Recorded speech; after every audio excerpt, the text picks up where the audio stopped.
Hey guys, we use the present perfect in general when either time is unfinished or the action is unfinished. We talk about the time being unfinished if the time period includes if the time period includes now, such as this week, this month, this year, this semester, 2020, so far, today. We also use it when we have unspecified time, so we talk about life experiences that we've had, but we don't tell you when we've had them. So I have lived in 8 countries. I've lived in the United States, I've lived in Scotland, I've lived in Poland, Turkey, Ukraine, Germany, Northern Iraq, and the West Bank. Oh, and Panama. Do you know when I lived in any of these places? No, you just know that I have lived in these places. It's my life experience. I don't tell you when I've had the experience, and because I'm not dead, I could have the experience again. Hey guys, we use the present perfect in general too when the action is unfinished. So think about those long actions that have no concluding point that we can see. Like we don't know when they're finished. There's no stopping point. If I tell you I've known my best friend for 33 years, I'm going to always know them, even when they die, and even if I'm not friends with them anymore. I'll know them until I die or until they die. There's no stopping point. There's no date I can say, I will no longer know them on this date. That's what I mean by there is no stopping point. Same thing with long actions like work and live. We assume we're going to live in our homes or work in our places for the foreseeable future. We also use this if the action is technically finished, but the result is felt in the present. Think about if you have a baby, your wife goes in the hospital, the birthing process is over, but when she brings the baby home, life is different. There's midnight feedings, the baby cries all the time, you have to watch it all the time, so your life is very different.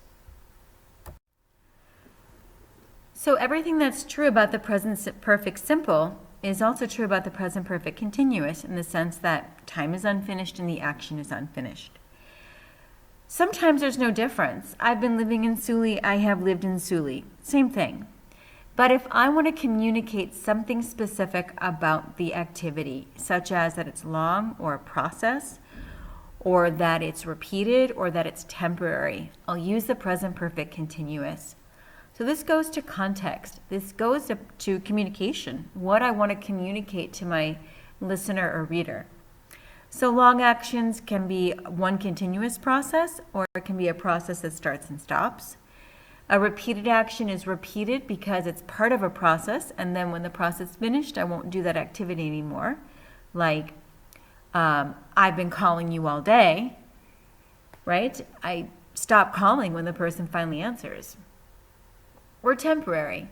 Those of you who live in the dorms, I have been living in the dorms for a month. It's not your real home. Your home is somewhere else. I need to use the present perfect simple if I have a state verb, right? Because state verbs are not usually used in a continuous form. So I have always loved, I have always hated, stuff like that. Or this is more important. This goes to context. This goes to what I'm trying to communicate. Am I interested in the result or am I interested in the activity? If I'm interested in the result, I'll use the present perfect simple. And I see a number result because each of those numbers is finished action, so it's a little accomplishment. I don't use past simple because I could finish the action again. Think about how many times you send a message on Facebook or on your phones. I've sent 65 messages today. 65, woohoo! That's a result, right? And each one is a finished action. I could send another message later today, so I'm using present perfect simple.